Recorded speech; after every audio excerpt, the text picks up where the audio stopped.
Ladies and gentlemen, boys and girls, welcome. See that nice home by on my side?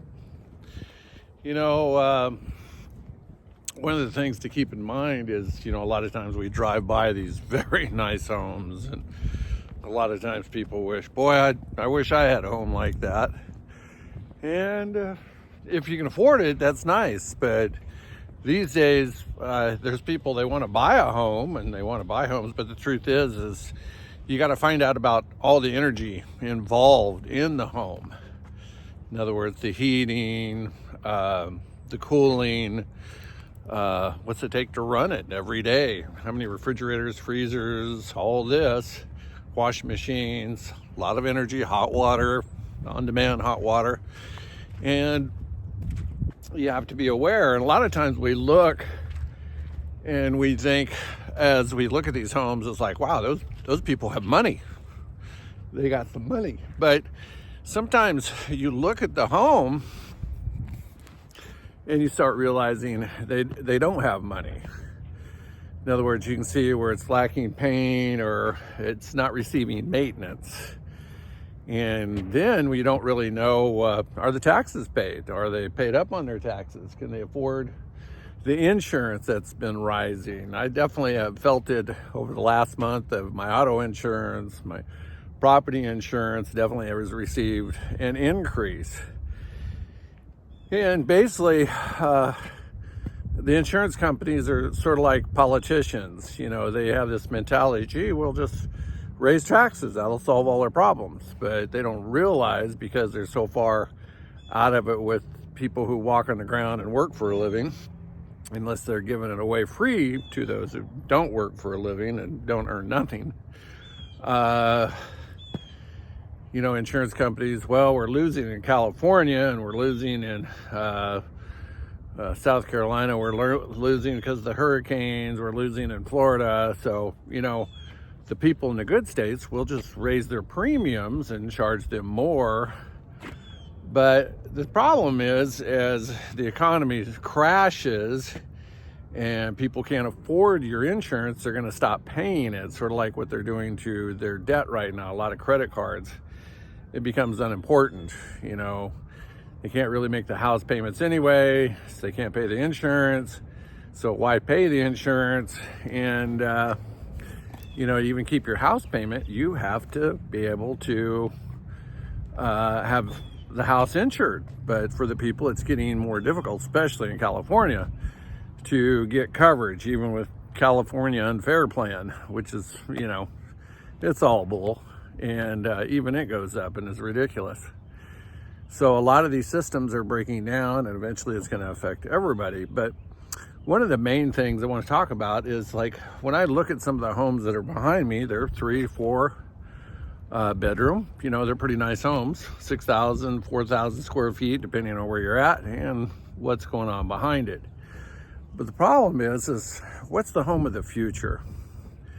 More and more people are getting laid off. More and more the economy's crashing. China, its manufacturing is going into the toilet. Vietnam's taking over some of it. A lot of chips aren't being made. So how soon in the future is the amount of goods coming from China going to even be able to keep coming? Because it's got a domino effect. But in that process, as Americans are not going out to eat because they can't afford it, and also right now it's like a war on birds. Is the bird flu real, or are they just trying to attack part of the food supply? And the truth is, I do I trust our government? No, I don't, not at all. I question whether or not it's true, but either way, it's still going to affect the eggs, the poultry. It's going to affect eggs and what other products, and they're going after beef, cows with the same quote unquote bird flu. As these different conditions take place, I know of some places in California in times past, there would be more than one family in the house. It might be 2 or 3. Right now, who's got the strongest home in your family? If you're a son or a daughter, are you going to run back home when things get too tough? Are you going to take your kids? Are you going to give up your peace? Are you going to fight for the leadership of that home? Is it going to be a miserable nightmare from hell? Or is there going to be a loving, caring family that will work together with the kids and everybody, as times get bad, whether a recession or worse, like out of the 30s, 20s, they had a Great Depression. It took about 10 years to recover from, and we're kind of headed to that right now. And we're very spoiled.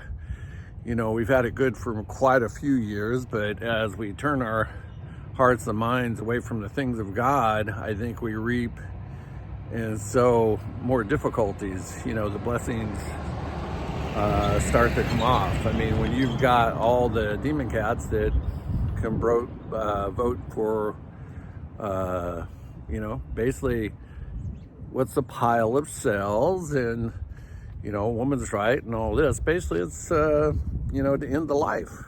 But see, the thing is, if life comes from God, like I believe, and that is an area to be careful of, because see, God's not going to look too kindly on his children and gifts being destroyed because maybe for your pleasure or your fun. Or is there rape and incest? Yeah, there is. There's definitely bad things in a bad world. But, and all these things come into play, the blessings start to, hand of God kind of has moved away, and I think that's what's happening to America. And it's going to be a challenge because I don't see a lot of the young people don't seem very strong these days. They seem kind of weak. And when it comes to dealing with problems or just life in general, and we're going to have challenges that's going to require us to be strong. And some of that may be more than one family living in a home together. And in some societies, like a lot of Mexican or Latinos that I've met in the past, it seems like they do very well at having a multiple family unit, grandma, grandpa, uncles, aunts, sometimes sons, daughters, whatever, in a home. And if things go bad enough, that will be a lot of people. It will be a way to make the home survive and try to keep things thriving and going. But can we? It'll take families working together to pull these things off. And it will take, I believe, a prayer and people seeking God. And I believe the answer will come from the Father. I believe in God's provision for his children. But for some, it will be more of a challenge. I mean, if you go to the grocery store and there's nothing on the shelves there, are you just going to be despondent? Well, for a lot of people, they'll be destroyed. But for the rest of us, it's like, God, you provide today what I need tomorrow. I believe in God's provision and his hand upon my life and his provision for my family. I've seen it on many occasions. So whereas empty store shelves in the future could strike terror into some hearts, and others, they'll just take that, what would normally go to a grocery store from their wallet, they would just start looking to heaven and saying, okay, Lord, I believe in your provision. I look to your provision. And that's going to be the challenges. And, it's like, you hear about your son or your daughter and they're having a tough time, the grandkids, and they're not going to make it. Well, you're combining your resources, at least you hope so. Just because you move into your parents' house doesn't mean, well, it's my money, I'll spend it the way I want now. No, you're an idiot. You're just freaking stupid. It's like, okay, mom, dad, what's it going to take to make the house payments, the insurance payments? What's it going to do to be able to keep our home? Or maybe it's a home that's already paid for. Be a man, step up and pay your fair share. Be a daughter, step up and pay your fair share. You're not a kid anymore.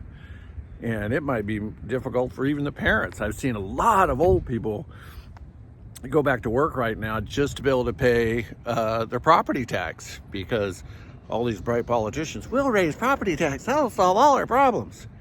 You got an 84-year-old woman working at the cash register. That politician should have been drug out or put in that position. Sometimes I think politicians need to go through the pain and suffering that they create for the people under them. I think it's a good idea. Matter of fact, you're some wealthy lawyer, become a politician, you're not worth a dog turd on the lawn. You need somebody that's worked with their hands and hasn't forgotten what it's like to try to put food on the table and keep the lights on as a family in that provision. And anyway, it's going to take people working together during difficult times. It's going to take families working together. Hopefully the daughter-in-law isn't a drag, or the son-in-law is not useless and doesn't want to help out. And sometimes an anointed word of God is no and get out of my house. Even with the crying daughter, if he doesn't want to work, he doesn't want to mow the lawn, he doesn't want to, well, I'm above that. No, you're out of that. Kick his butt outside. Let him starve. Let him go hungry. Sometimes that's the best thing for someone, is to go hungry. And you can't save all the puppies in the world. Some of them like to get their own tail in the spokes of the tire. You know what I mean? And sometimes you can't fix stupidity. And in difficult times, stupidity is sort of like leaven, man. It just spreads throughout a loaf, especially when you're given, like today, Feed the Bears Society, and so many people are getting used to the government providing. What happened if there's a day there is no provision?